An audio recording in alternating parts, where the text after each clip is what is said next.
Hi Libra, welcome to your August 2022 Taroscope with me, Raphael from Reydiant Reality. It's an absolute pleasure to have you. Thank you so much for being here. Thank you so much for joining me. Quick note, my readings are for your sun, moon and ascendant sign. So whether you're a sun, moon or rising sign Libra, this is for you.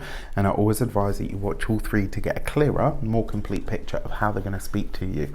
With that said, remember they are general readings. Not everything's going to resonate with everybody, and that is just fine. You should always use your own discernment.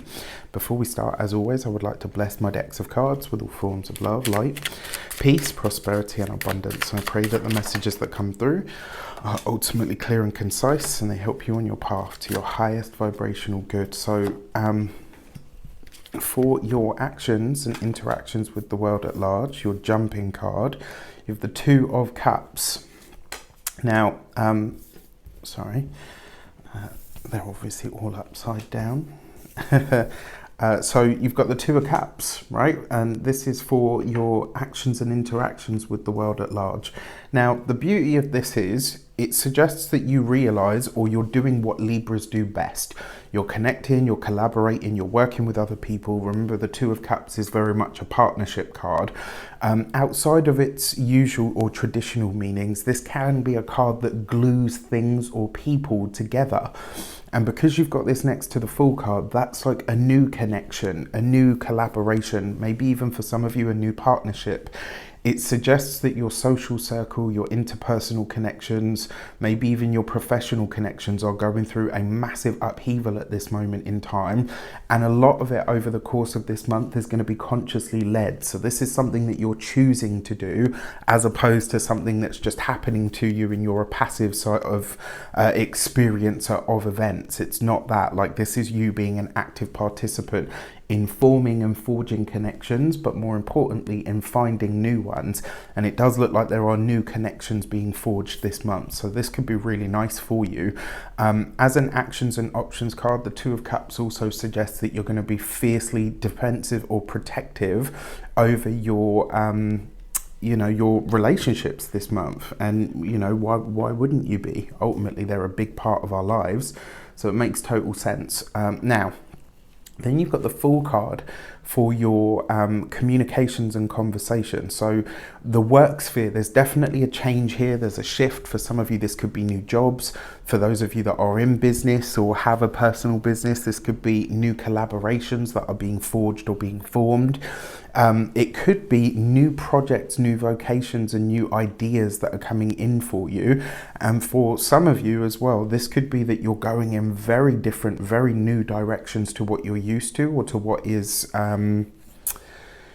what is your usual, what is the norm, what it is that you're known for is shifting in some way. And this is very much consciously led by you, which I think is brilliant. All right. So the Fool card, remember, it brings new things, new places, new people, new energies.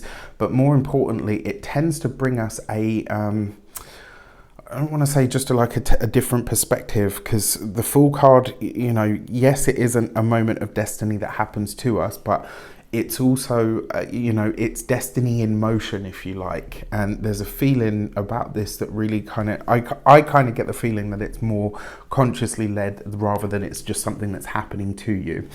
Now, you've got the Fool card here with the Judgment card. For those of you that are single, this is definitely a month where you are meeting a new partner, where you're connecting with somebody new.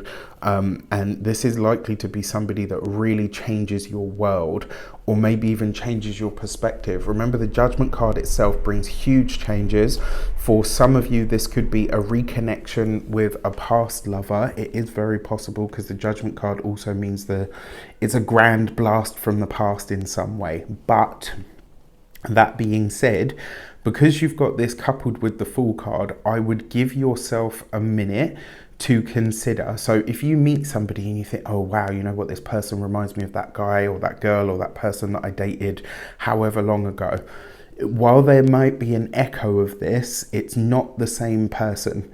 And it would be unfair for you to treat them as the same person. And it's really important that you understand, even if this person has very similar traits, there is one major fundamental difference between, you know, the relationship that you could potentially have with this person and the past person, and that is you. You're older, you're wiser, you're changed in many ways. So I kind of want to say to you, like, be more open this month for those of you that are single and looking. And like I said, I just really feel like this person is probably going to shift or change your perspective, or at least give you food for thought on how to continue with this person in your life. I just get the feeling that this is going to be somebody that really rocks your world, but also rocks your world. Do you know what I mean? So it's like you're going to have to find a way to make space for them. For those of you that are partnered, married, or in long-term commitments, look, you and a partner this month, you're obviously having discussions about how to keep things fresh. And that's not just in the bedroom, I'm talking about across the board. Maybe there's some patterns that have crept in, and this month you're looking at things to say, okay, you know what? We need to shake it up a bit. We need to spice it up. Maybe you've fallen into the rut where it's just like, you know what? We're just constantly working. We see each other in passing. It is what it is. Bish, bash, bosh. You need more than that. And I think that judgment card is basically saying, give it now, make the adjustment now, or it may become a bit tenuous later on. And then when it comes to your money and materials, you've got the King of Cups. So it's a water sign person, usually a water sign man, but Pisces, Scorpio, Cancer. This could be somebody that features for you or assists you in your finances or your resources this month. It's also a really good time to get creative. So if you're having to look at, you know, possibilities or things that are available to you, or maybe you're even really needing to look at the budget, this could kind of show you where maybe you are. I mean, yeah, so this could be a month where you notice some of your own spending habits. It could see, you know, you being really honest with yourself about where you are, where you're a bit spendthrift when you feel a certain way. This is really about getting hold of your emotions in order to get hold of your money. And I think this month you could go a long way towards doing that. In terms of making more money, it's going to be your personal projects through collaborations or connections this month that your money or your resources really take an upswing. So for your first week of the month, you've got the Hermit card with the Two of Cups. It's interesting, like, isn't that such an interesting dichotomy?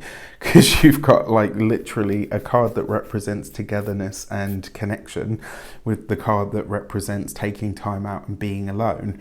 For some of you, and I've got to say this, if you are in a partnership and a relationship, and even in your work commitments or even just your interpersonal connections, you might look around this month. Remember what I was saying about there being a shake-up in your interpersonal life and your social circle. You might look around and say, wow, you know what, even surrounded by these people who are my friends or who are my partner or whatever, I still actually feel lonely. And so there's a part of you that's addressing this. But there's also a part of you that is looking further afield to say, okay, well, you know what, if maybe these group dynamics are shifting, or these connections or these interpersonal connections, what can I do about it to get ahead? For the second week of the month, you have the Strength card. Okay, so you've got this with the Fool, which is, for me, this is really interesting. There are going to be some very interesting, very potentially upheaving communications or conversations this month. You might find yourself having conversations that you never thought you would have. The Fool card and the Strength card share destiny in one respect, but they also share something else. Courage and heart, which are ruled by strength, are what you need in order to take the leap of faith. And so these two together combined really does suggest there's going to be some conversations this month that require you to really jump in. And it's like, whoa, you know what, this is a risk. Maybe, you know, I'm not saying either way, but maybe you and a partner decide to open your relationship up. And that's the big change that comes. Maybe you and a friend decide to cross the threshold into being, you know, partners. Maybe you decide to hire an employee if you have a business. There's something here that is requiring a lot of courage. You're going to be having conversations this month, Libra, that just make you kind of like, well, I never expected to set out to have those kinds of conversations, and likely in the second week of the month. For the third week of the month, you've got the Magician card with the Judgment card. So not only is this big change in relationships and partnerships, but it's also big change across the board. And this is likely to be I mean, especially with the Judgment card, for those of you that are single, as I said, whoever it is that you are partnering up or connecting with, this person is really going to change your world, and it's because they force you to level up in some way. That's not to say that they're better than you or anything like that. It may be, and sometimes that's how it works, right? It's that, what's the word that I'm looking for?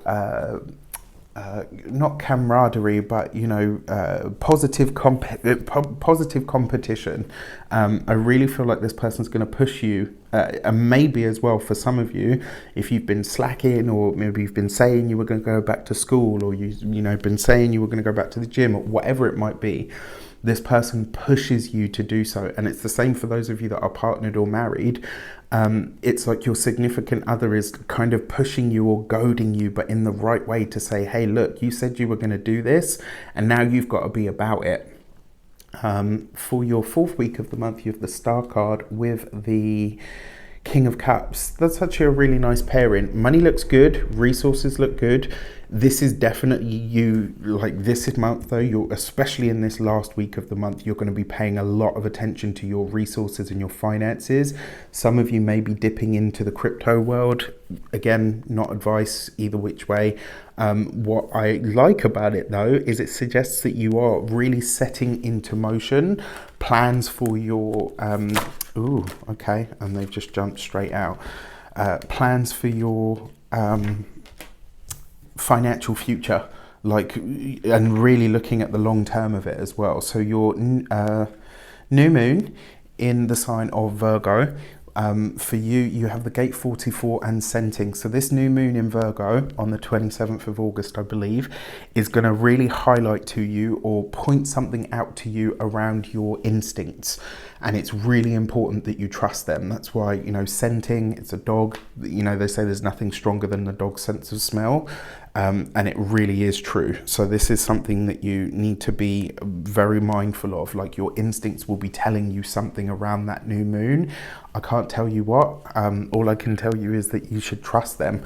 It may have something to do with your finances and your resources, because the new moon's happening on the 27th of the month, so right at the end of the month. And then your full moon is the gate 5 and patience, and this, it's literally like self-explanatory, but it's about knowing that whatever it is that you need. So this is going to be the full moon in Aquarius, which is a trine energy to your sign, so it's harmonious energy. But that full moon in Aquarius is going to show you exactly, I think it's going to highlight to you where the patterns are. And so at the time of that full moon, if you're thinking to yourself, oh, I really need this, or I really need that, it might be a good moment for you to remind yourself, you know what? I haven't starved yet. Every time that I've needed something, whether it's money, whether it's resources, whether it's love, whether it's support, it's always come from somewhere, even if that somewhere is me. Now, the final thing that I want to mention as well about this new moon, even though it's taking place at the end of the month, is the gate 44 and scenting also speaks to familial and interpersonal connections, something to do with your pack or your, the people that you're tied to. So this is something that you really do need to be aware of over the course of this month, because it is shifting. With that said, I wish you an abundance of all of that good stuff. Take care, and I'll speak to you soon.